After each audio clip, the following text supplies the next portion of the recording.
Hello friends, आज के इस क्लास में आप बिहार सचिवालय के लिए रुक्मणी यानी कि द प्लेटफॉर्म की ओर से जनरल साइंस यानी कि सामान्य विज्ञान 3150 प्लस करके आपका बुक है, उसका आज आप क्लास देख रहे हो। आज के इस क्लास में आपको अधातु और उसके यौगिक से मॉडल क्वेश्चंस देखना है। जैसा कि आप लोगों को पता ही होगा, इससे पहले जो प्लेटफॉर्म का जो आपका क्लास था उसमें आपको प्रीवियस ईयर क्वेश्चन करवाया गया था, जिसमें कि आपको अधातु और उसके यौगिक से बिहार सचिवालय का इंटर और ग्रेजुएशन लेवल में जो भी क्वेश्चन आया था इस टॉपिक से खास करके वो आपको बताया जा चुका है। तो आज के इस क्लास में मॉडल क्वेश्चंस आपको देखना है जो कि आपके बिहार सचिवालय में आने का चांस है, यानी कि प्लेटफॉर्म ने जो सजेस्ट किया है आपके लिए उसका आज आप क्लास देख रहे हो। आप लोग में से जो लोग नए होंगे एक बार आप प्लेलिस्ट में आकर चेक करिएगा। बिहार सचिवालय 67वीं बीपीएससी, आगे आने वाला 68वीं बीपीएससी, साथ ही साथ अगर बहुत ही जल्द आपका हो सकता है कि इंटर लेवल पर अगर बिहार सचिवालय आता है उसके लिए भी आपको क्लास देखना है। तो आप एक बार प्लेलिस्ट में आकर चेक करेंगे। अगर आपको क्लास अच्छा लगे तो आप चैनल के साथ जुड़ जाइएगा। चलिए क्वेश्चन नंबर फर्स्ट आप देखिए और आपको बताना है कि अधातुओं में से कौन सी चमकदार होती है। इन सब में से पूछा है कि चमकदार कौन सा है। तो देखिए ऑप्शन नंबर आपका ए राइट आंसर हो जाएगा। आयोडीन जो है ना, समझेंगे, आयोडीन अधातुओं में चमकदार होती है। आयोडीन आप एक ठोस अधातु के रूप में है, इसे भी आपको पता होगा। अगर आपसे पूछता है कि आयोडीन के बारे में ये बताइए इसका रंग किस कलर का होता है, यह भी आपसे पूछा जा सकता है। तो ध्यान रखना है कि बैगनी कलर का आयोडीन होता है और इसमें धातु वाला जो चमक है यह भी पाया जाता है। ठीक है, चलिए और एक बात समझ लीजिए। जैसे मानव शरीर में आयोडीन जो है थायराइड ग्रंथि में थायरॉक्सिन नामक कार्बनिक यौगिक के रूप में ही रहता है, मतलब पाया जाता है। ध्यान देंगे, मानव शरीर में आयोडीन थायराइड जो ग्रंथि होता है इसमें थायरॉक्सिन नामक कार्बनिक यौगिक के रूप में यह रहता है। नंबर सेकेंड है, जल में इन चारों में से किस चीज़ को मिलाकर जल की अस्थायी कठोरता को आप दूर कर सकते हो। Option number D right answer हो जाएगा, वॉशिंग सोडा। ध्यान देंगे, जल में वॉशिंग सोडा मिलाकर जल की अस्थायी कठोरता को दूर किया जा सकता है। ऑप्शन नंबर ए जरा सा देख लीजिए, ब्लीचिंग पाउडर है ना। ब्लीचिंग पाउडर का अगर रासायनिक सूत्र आपसे पूछ लेगा तो आपको ध्यान रखना है क्या होता है इसका रासायनिक फॉर्मूला जो है आपका CaOCl आपका होता है। ठीक है, इसे आप जरूर ध्यान रखिएगा। इसके बाद आप ये समझ लीजिए, जैसे आपका पोटेशियम जो परमैंगनेट है ना, अगर इसका ही पूछ लेता है कि रासायनिक सूत्र जरा सा बताइए तो क्या होता है, तो क्या बताएंगे। पोटेशियम परमैंगनेट का रासायनिक सूत्र KMnO4 आपको ध्यान रखना है। पोटेशियम परमैंगनेट को आप लाल दवा भी कहते हैं, आपको ये ध्यान रखना है, इसे आप लाल दवा के नाम से भी जानते हैं। चलिए नंबर थर्ड का राइट आंसर यहाँ पे देखिए और बताइए क्या होगा। फुलेरेन इनमें से किसका अपरूप है। ये कार्बन का हो जाएगा। ऑप्शन नंबर डी बिल्कुल राइट आंसर। फुलेरेन जो है ना किसका, कार्बन का अपरूप होता है। फुलेरेन की अगर संरचना पूछता है मतलब किस तरह का होता है, तो आप ये ध्यान रखिएगा कि जैसा फुटबॉल होता है ना, फुटबॉल के जैसा इसका संरचना रहता है। ठीक है, नंबर 4 है, निम्न में से कौन हाइड्रोजन से कम क्रियाशील है। देखिए इन सारे ऑप्शंस में से आपका तांबा हो जाएगा राइट आंसर। ठीक है, निम्न में से कौन हाइड्रोजन से कम क्रियाशील अगर पूछता है तो आपको तांबा बता देना है, ये हाइड्रोजन से कम क्रियाशील होता है। नंबर 5 देखिए और बताइए कि ग्रेफाइट और डायमंड के संबंध में कौन सा कथन सत्य है। तो देखिए ये अपरूप है, सही है। ये पॉलीमार्फ है, यह भी आपका सही है। और इनकी जो क्रिस्टल संरचना भिन्न होती है दिया हुआ, यह भी सही है। यानी कि तीनों ऑप्शन यहाँ पे ग्रेफाइट और डायमंड के बारे में सही दिया हुआ है। तो ऑप्शन नंबर डी आप टिक करेंगे, उपरोक्त सभी यहाँ पे बिल्कुल सही है।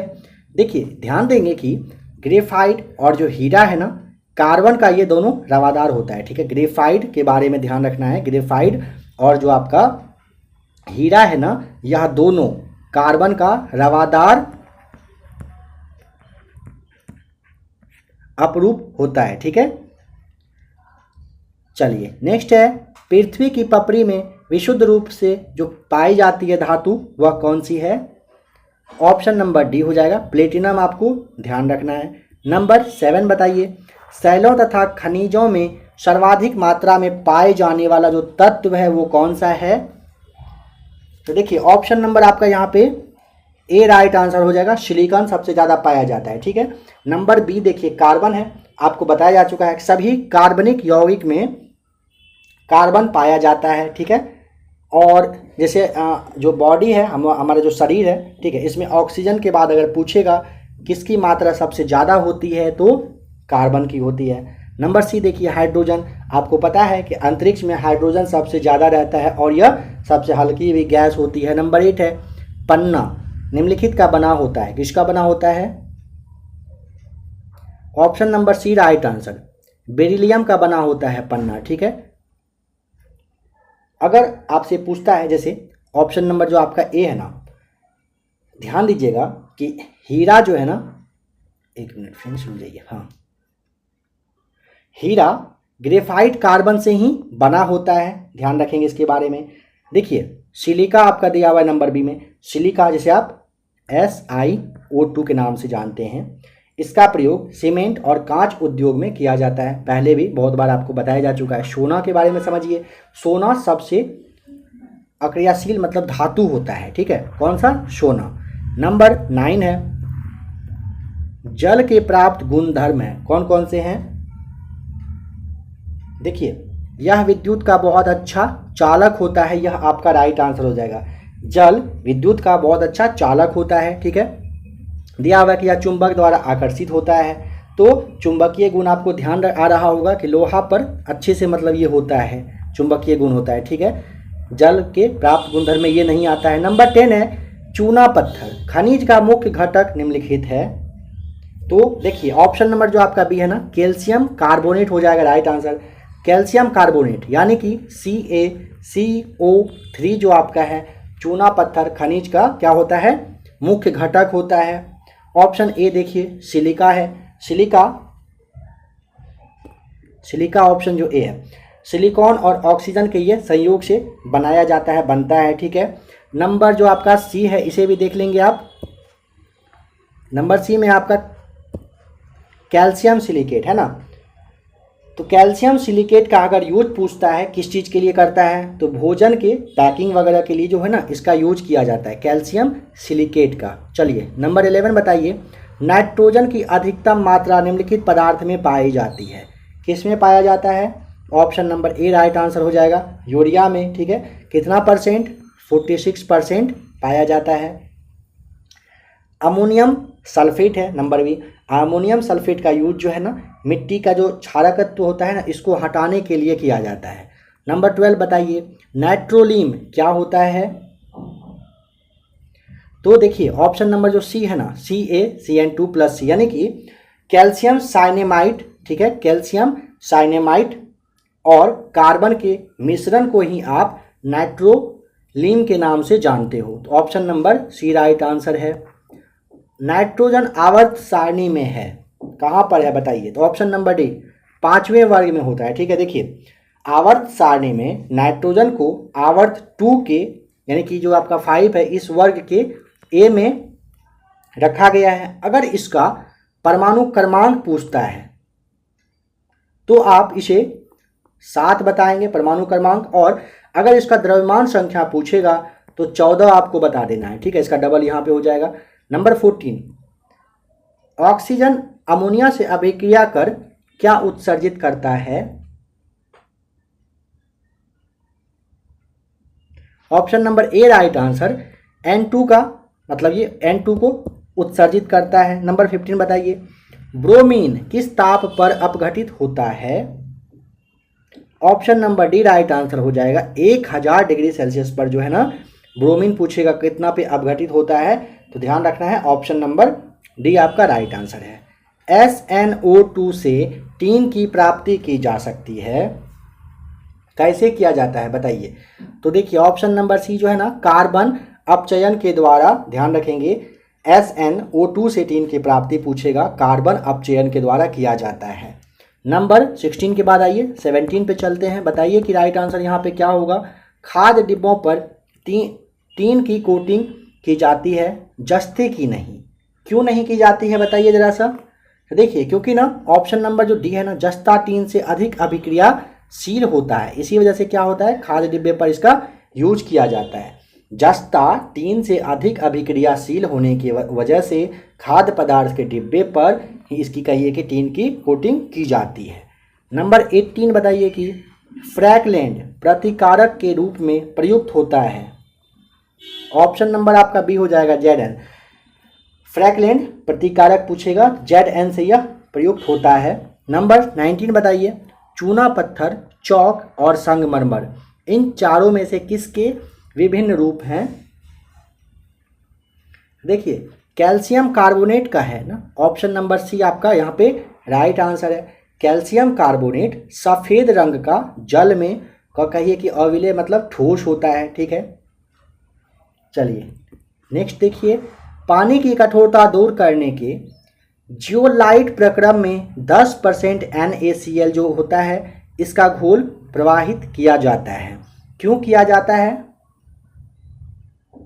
देखिए क्योंकि ना समझिएगा, जियोलाइट नया यौगिक बनाता है, ध्यान रखेंगे। जियोलाइट जो है ना ये नया यौगिक बनाने का काम करता है, जो कि NaCl यानी कि सोडियम जो जियोलाइट होता है इसमें ये परिवर्तन हो जाता है। NaCl जो है ना वापस फिर से सोडियम जियोलाइट में परिवर्तन होता है। इसी वजह से क्या होता है कि ऑप्शन जो सी है आपका पुनः सोडियम जियोलाइट में परिवर्तित हो जाता है, ये आपका राइट आंसर हो जाएगा।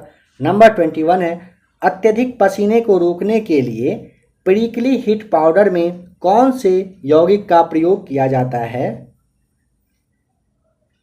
Option number D right answer हो जाएगा, बोरिक अम्ल का प्रयोग किया जाता है, ठीक है। अगर इसका आपसे फॉर्मूला अगर पूछ ले तो क्या बताएंगे, H3BO3 होता है इसका फॉर्मूला, ठीक है।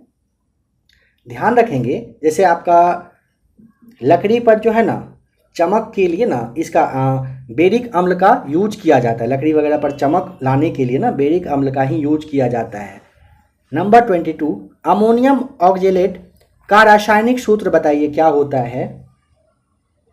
देखिए अमोनियम जो ऑक्जेलेट है ना एक रंगहीन नमक होता है, ठीक है। और मतलब कहिए कि और आप ऐसे कह सकते हैं गंधहीन जो गैस होता है, गैस इस तरह का ये होता है। तो आपका यहाँ पे ऑप्शन नंबर जो सी है ना NH4 C2O4 आपका राइट आंसर हो जाएगा। अमोनियम ऑक्जेलेट का रासायनिक सूत्र अगर पूछता है ऑप्शन नंबर सी आपका राइट आंसर हो जाएगा, ठीक है। हाइड्रोजन पेरोक्साइड का साधारण नाम क्या है।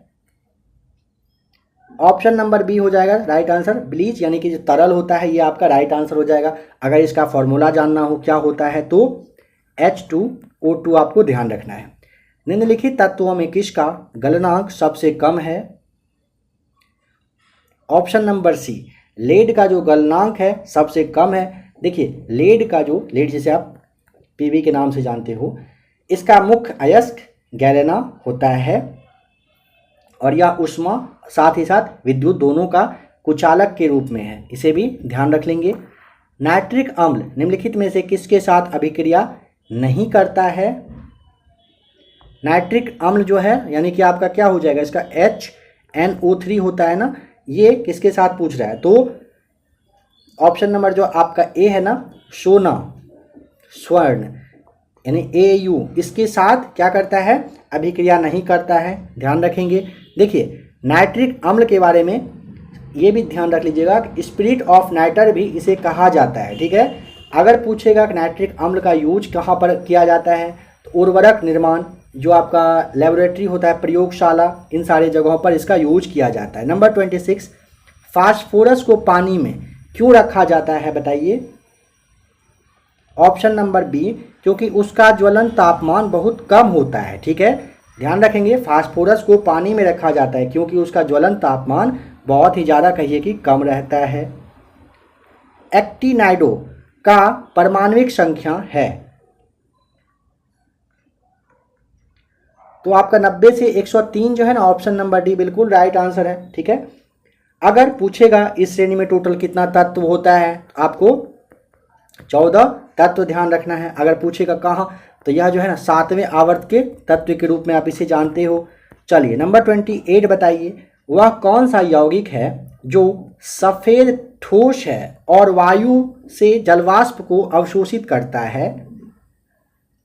देखिए calcium sulphate, option number D right answer है। कैल्शियम सल्फेट यानी कि आपका जो CaSO4 होता है, कैल्शियम सल्फेट, इसका रासायनिक सूत्र है आपका। देखिए क्या कह रहा है, वह कौन सा यौगिक है जो सफ़ेद ठोस है और वायु से जलवाष्प को अवशोषित करता है। तो option number D calcium sulphate आपको ध्यान रखना है। यह जो है पानी में अस्थायी कठोरता का एक कहिए कि रीजन होता है। नंबर 29 बताइए, आज का यह लास्ट क्वेश्चन है आपका।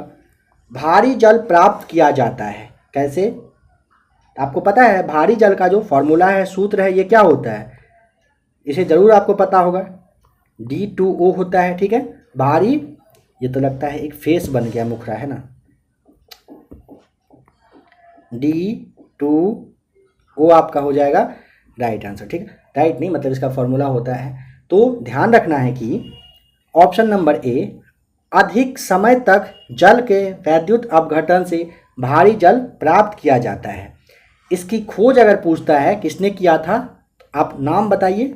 अगर आपको ध्यान हो तो यूरे के द्वारा किया गया था। ठीक है, ये मतलब पूछेगा ना कि किस चीज़ के लिए यूज होता है, मतलब ये कहिए कि आप यूजफुल है, तो आप ऐसे समझिए जैसे मंदक और शीतलक होता है ना, इसमें ये यूज किया जाता है। ठीक है, तो ऑप्शन नंबर ए आपका यहाँ पे बिल्कुल राइट आंसर है।